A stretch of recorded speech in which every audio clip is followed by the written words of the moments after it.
It started as just a bad dream. At least, that's what I told myself at first. I'd wake up in a cold sweat, my heart pounding, the images still so vivid in my mind. A face in the mirror, contorted and malicious. Glowing eyes peering back at me through the glass. A disembodied voice, whispering unintelligible threats. I tried to rationalize it as just stress from work, putting in too many late nights. My wife Tracy suggested I see someone about the recurring nightmares, but I brushed it off. I'm not the kind of person who believes in that psychoanalysis mumbo-jumbo. That's when the dreams started bleeding into reality. It was subtle at first. I'd catch glimpses of movement in the mirror's reflection when I was alone. At the office bathroom mirror, shaving in the morning, in rearview mirrors as I drove. Just fleeting shapes that seemed to vanish as soon as I focused on them directly. Did you see that? I asked Tracy one night as we were getting ready for bed. She furrowed her brow in the dresser mirror. See what, hon? Never mind. I muttered, suddenly feeling foolish. Was I going crazy? The manifestations grew more bold and persistent. Strange noises in the house when I was alone. Bumps and knocks in the night that made me jolt awake. Catching shapes rapidly moving in mirrors out of the corner of my eye. One night, I was woken by a blood-curdling scream. I bolted upright in bed in a cold panic to find Tracy sleeping peacefully beside me. She didn't stir at all from the shriek that sounded like it came from inside the room. "Tracy, did you hear that?" I said, shaking her. She mumbled groggily and opened her eyes a crack. "Hear what?" She closed her eyes and drifted back to sleep. My heart was racing as I scanned the bedroom, now seeming ominous in the shadows. I could have sworn the scream was real. When I looked in the mirror across the room, a face seemed to be staring back at me from the glass. As soon as I focused on it, it contorted into a twisted snarl and vanished. I gasped and felt a shiver run down my spine. It couldn't be. Could it? The next day at work, I caught myself drifting off, replaying the night's events in my mind. Had I simply imagined the whole thing? Maybe I was finally losing my grip on reality from lack of sleep. "Tom, you in there?" I snapped out of my daze to find my boss Jeff standing in front of my desk, eyeing me with concern. Evidently, he had been trying to get my attention for some time. "Yeah. Sorry, Jeff, just zoned out for a minute there," I said, trying to regain my composure. "What can I do for you?" "Well, for starters, you can tell me what's going on with you lately," he said sternly. "You've been making stupid mistakes, missing deadlines, showing up late. This just isn't like you."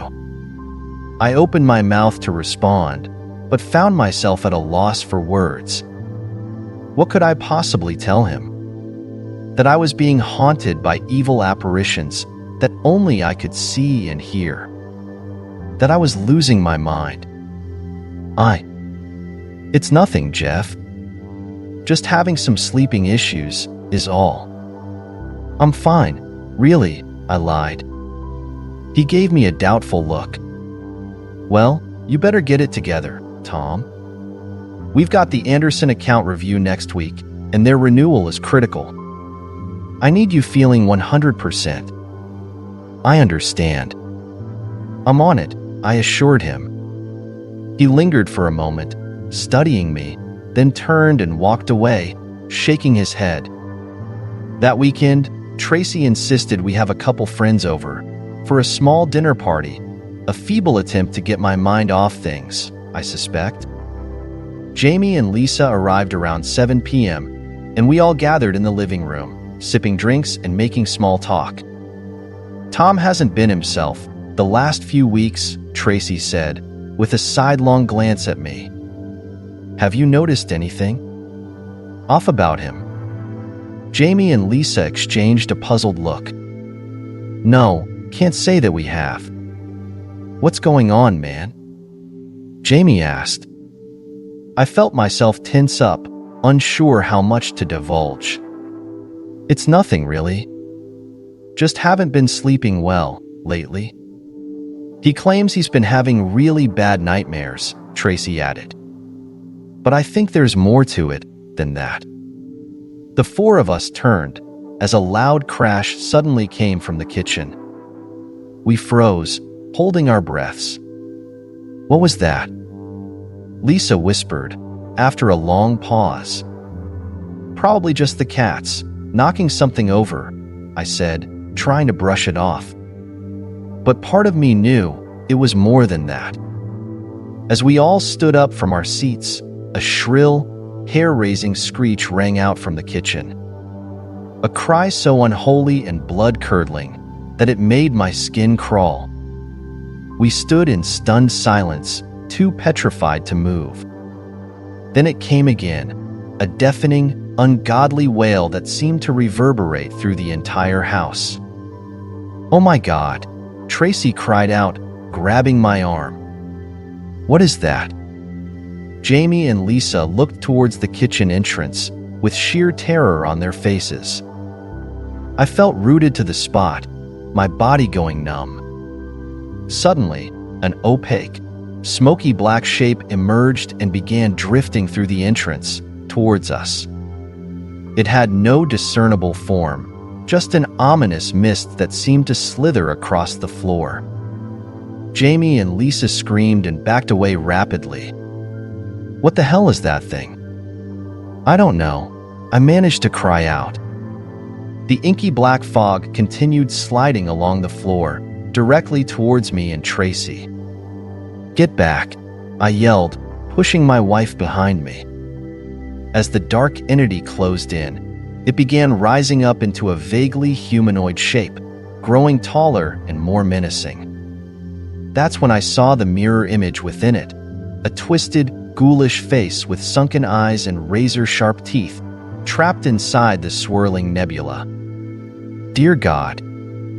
I gasped in horror. It was the same malevolent face I had seen in my nightmares, staring back at me with undisguised hatred. The smoky creature let out another bone-chilling roar, flashing its jagged maw. At that moment, I was certain we were all going to die, ripped apart by this ancient evil I had somehow, unwittingly summoned. I clenched my eyes shut and threw my arms up, bracing for the attack. But it never came. After what felt like an eternity, I slowly opened my eyes. The dark force was gone. The room was silent and still, once more. What? What just happened? Lisa stammered, in a trembling voice. Nobody could answer. We just stood in shocked silence, trying to process the events. I think we should leave, Jamie said flatly, not taking his eyes off the spot where the thing had materialized. He quickly grabbed Lisa's hand, and they hurried out without another word. I turned to Tracy, who had gone pale and looked like she was going to collapse. She stared back at me, vacantly. You saw that, right? I asked in a hoarse whisper. Please tell me you saw that. She nodded slowly, unable to speak. My blood ran cold. From that night on, there was no denying I was being tormented by something sinister and supernatural. But why me? I racked my brain, trying to think of anything that could have made me a target. Over the next few days, the entity made its presence felt in increasingly disturbing ways. Objects would go missing, only to reappear in bizarre places. Cupboard doors would inexplicably swing open and slam shut. Strange scratching noises could be heard coming from inside the walls. One morning, I went to take a shower and was greeted by a horrific sight. The words "I see you" scrawled across the fogged-up glass in what looked like bloody handprints. Tracy saw it too, her face drained of color. We didn't speak a word as I quickly wiped it away. The lines stayed cleared on the glass before slowly fogging over again. At night, the thing's shrill cries and wails would periodically pierce the darkness, jolting us awake in sheer terror. We stopped sleeping, constantly on edge, waiting for the next torment to manifest.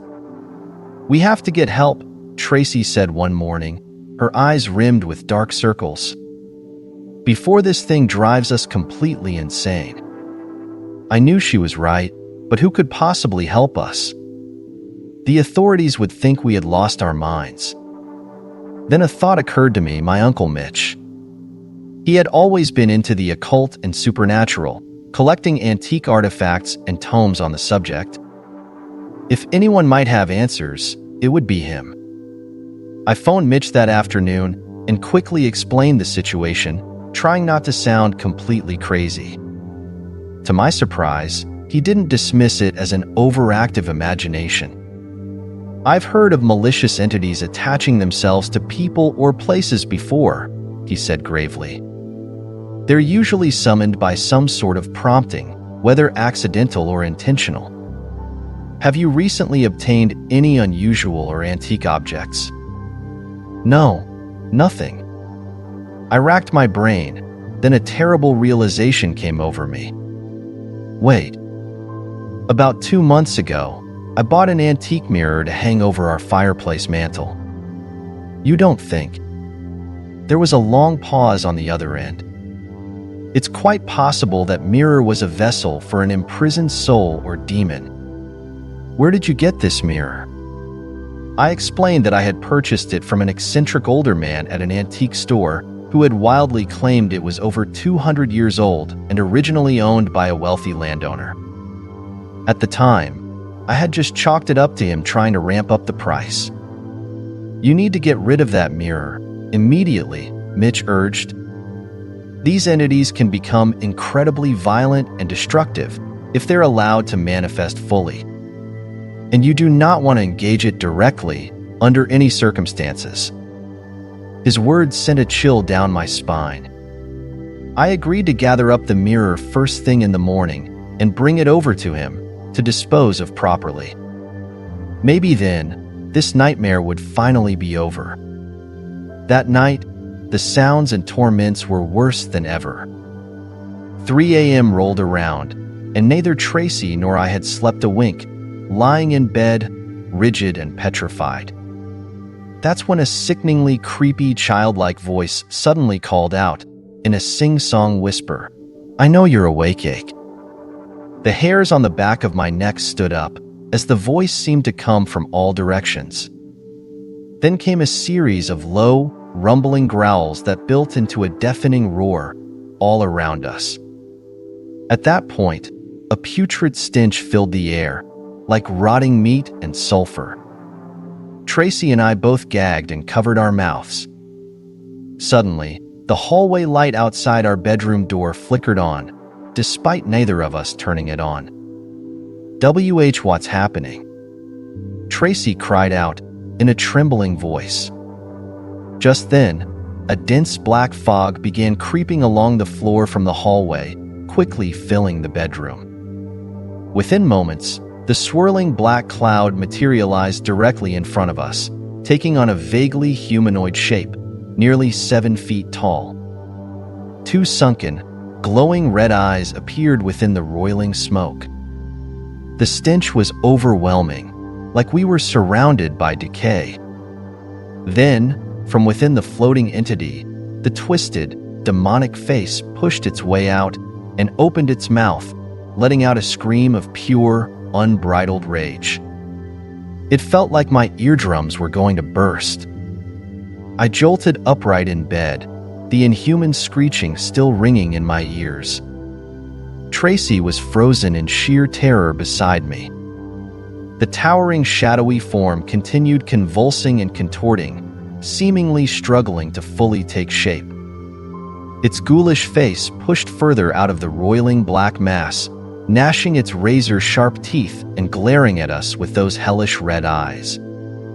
I could feel the sheer malice and hatred radiating from this demonic presence. "Get out," I heard myself saying, through clenched teeth, trying to muster all my courage. "Get out of our home. You are not welcome here." The entity let out a guttural snarl, like it was answering my demand with smug defiance.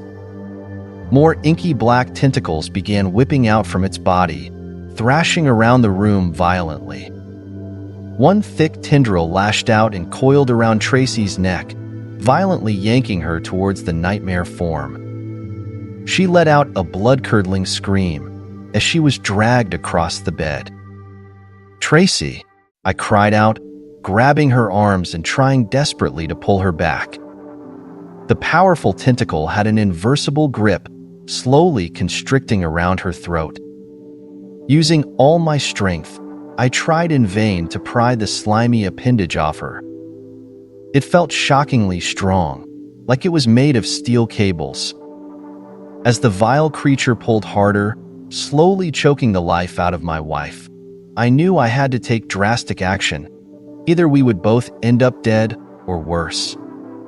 With a primal scream of rage and adrenaline, I suddenly released my grip on Tracy and charged headfirst directly at the swirling vortex of evil. I could feel the tendril release its grip around her neck as I collided with the ghastly form. For a moment, I felt my entire body enveloped in the viscous, suffocating cloud of darkness. The air grew thin and toxic as the enraged shrieks surrounded me. It felt like I was being crushed and shredded from all directions by unseen forces. Then, with a violent implosion, the entity seemed to momentarily dissipate from the impact. Before it could reform, I scrambled to my feet and grabbed Tracy, still gasping for air on the bed. "Run! Get out of here, now!" I screamed at her, shoving her towards the door. She didn't need to be told twice. As she fled down the hallway, I turned back to the bedroom. The amorphous shadow was rapidly rematerializing, swirling in a furious vortex. More gnarled, spiny tentacles began whipping out, slashing in all directions. Acting on pure instinct, I quickly rushed over to the mirror hanging above the fireplace mantel, and with every ounce of strength, I grabbed it and wrenched it off the wall. A deafening roar of anger shook the room. Clutching the heavy antique mirror, I turned and sprinted towards the front door, where Tracy was waiting, eyes filled with terror. Behind me, a thick cloud of darkness was forming, rising up like a tidal wave of malevolence. Just as I reached the threshold, I felt an unseen force violently shove me from behind, like a freight train. I was propelled forward, tumbling through the doorway. The mirror slipped from my grasp and shattered into a million pieces across the porch. For a moment, there was silence. My head was spinning as I struggled to my feet, seeing stars. Then an ungodly scream rang out, the tormented cry of damned souls trapped in oblivion. When I turned back towards the house, I saw the inky black cloud rapidly dispersing and withering away. Within moments, it had dissolved into nothingness, as if being violently pulled back into the ether it came from. Tracy and I stood trembling, struggling to process what had just occurred. She ran over and embraced me, sobbing uncontrollably. What was that thing?" she finally managed, through ragged breaths. I looked down at the shattered mirror fragments scattered across the porch, a hollow chill running through me. "Something evil," I said quietly. "Something that never should have been released." From that night on, the house fell into an eerie, unsettling calm. No more strange noises, apparitions, or foul odors. It was like a weight had been lifted, An invisible darkness vanished into oblivion. But the memories and trauma never left us. We ended up selling the house and moving across the country, hoping to leave those tormenting events in the past, once and for all. Even now, years later, I'll occasionally catch a fleeting glimpse of movement in the mirror's reflection. And for the briefest moment, I'll feel that same icy dread creep up my spine, reminding me of the evil I once came face to face with.